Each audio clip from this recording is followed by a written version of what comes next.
通知廚房。 Yo， 大家好，我係通少，歡迎嚟到通知廚房。今日我會同大家分享一個泰式嘅凍雞翼，呢個汁料嘅味道酸酸味味，非常之開胃。佢做法亦都非常簡單，天氣炎熱嘅時候食佢就非常之正咯。鑊入邊我哋先加入1.5公升嘅水落去，然後用大火將佢煮滾，然後就加入1條青葱、幾塊薑片落去。之後我仲會加埋黃薑粉落去。我加黃薑粉嘅原因係因為我用一啲急凍嘅雞翼，佢本身係完全白雪雪冇顏色嘅。加咗黃薑粉之後，雞翼表面就會有少少嘅黃色喺度，望落去會比較靚仔一啲。然後我仲會加埋紹酒落去。紹酒除咗有香味之外，佢亦都可以辟走雞翼入邊嘅雪味。之後就可以直接放入解好凍、洗乾淨嘅雞翼落去。記得雞翼要輕輕手近住水面放落去，如果唔係就會好容易彈到自己。放晒啲雞翼落去之後，要確保啲水蓋過所有嘅雞翼。當水一滾起嘅時候，我哋就可以冚蓋，然後改為慢火煮佢5分鐘，然後就可以熄火煮佢15到20分鐘，視乎你雞翼嘅大細。雞翼浸緊嘅時候，我哋就準備埋其他嘅香料。一陣間我嚟浸呢個雞翼。首先將蒜頭拍扁，拎走佢外邊嗰層衣，然之後將佢切開就可以噶啦。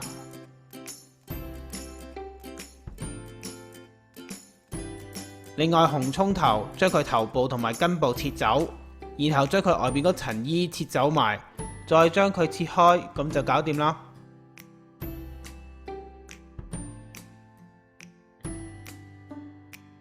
之後就要處理香茅，香茅喺根部最硬嗰個位，我哋先將佢切走，然後用刀背將整條香茅都要拍一次。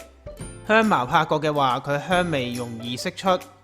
另外拍鬆咗佢嘅話，可以將佢第一同埋第二層衣拎走。通常呢2層都比較乾身，好多渣，唔好食噶。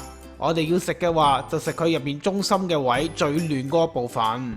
至於香茅葉嗰部分，我哋都唔要，將佢切走，然後將香茅切斷，等陣間放入攪拌機將佢攪碎。蒜頭同紅葱頭，我哋都要用鑊炒一炒佢。你唔炒過嘅話，呢2樣嘅材料食落去會有啲辛辣嘅味道。鑊入邊我哋加入大概1茶匙嘅油，用中火將佢燒熱，然後就加入蒜頭同紅葱頭落去，炒大概2至3分鐘。令到蒜頭變到金黃，紅葱頭變到軟身，咁就應該冇問題噶啦。之後就可以熄火。由於我哋所有嘅香料都係直接食用，我會建議大家將洗乾淨嘅芫茜同埋香葱放落去個鑊嗰度煎佢30秒，同佢消一消毒。你唔做呢個步驟都可以嘅，不過做咗就安心少少。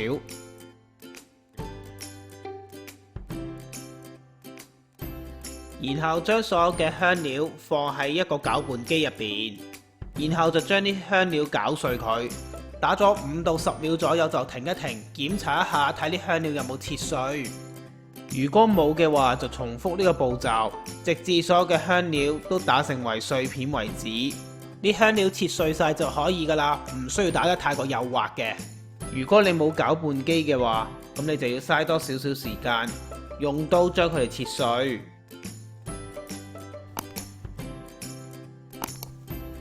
切碎嘅香料我哋先放喺一個器皿入邊，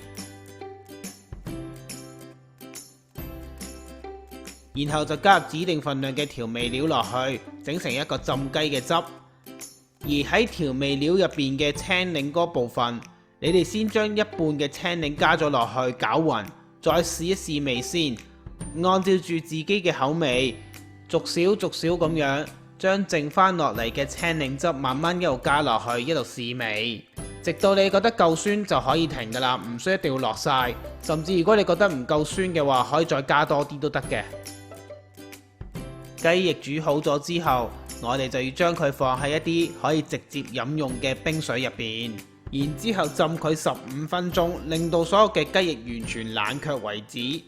俾冰水浸過嘅雞翼，佢嘅皮食落去會特別爽脆一啲㗎。雞翼完全冷卻之後，就要將所有嘅水隔走。我哋要確保雞翼完全係乾身，先好放啲醃料落去。否則啲雞翼仲係濕嘅話，佢就會溝稀我哋頭先校好咗嘅調味料，味道上就會有偏差啦。將啲完全隔乾水嘅雞翼放喺一個密實袋入邊，然之後就將校好味嘅調味料放埋入去。我哋用手將密實袋入邊嘅空氣盡量壓出嚟，然後就可以鎖實個密實袋佢，放喺雪櫃入邊雪佢6個小時，甚至隔1晚嘅話就更加入味，更加好食啦。雞翼雪好咗就可以拎出嚟食啦。食之前喺雞翼上邊撒多少少嘅炸紅葱頭上去，食落去會更加香口。